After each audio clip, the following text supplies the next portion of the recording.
Nandito kami ngayon sa sa church na ina-attend namin dito sa Canada, dito sa South Century Street. Ito kakanta ngayon yung anak ko, kaya maaga kami. Wala pang katao-tao.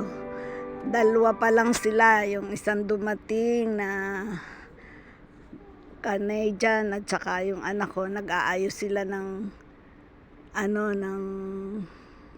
ng entablado na kakantahan nila. Ayan ang kanilang kinakantahan. Ayan Tapos yung isa naman nagpa-practice na magpiano. Pilipino rin yun.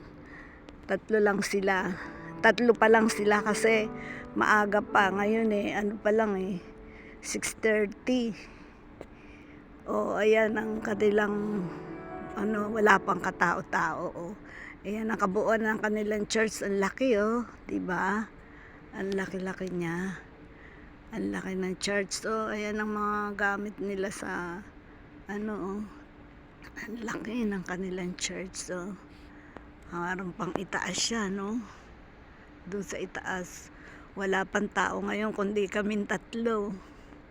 Yung isang dumating na babae na Canadian, tapos yung isang Pilipinong nagpipiano, tsaka yung anak ko nag-aayos ng stage.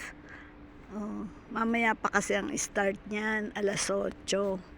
Pero umalis kami sa amin 6:00.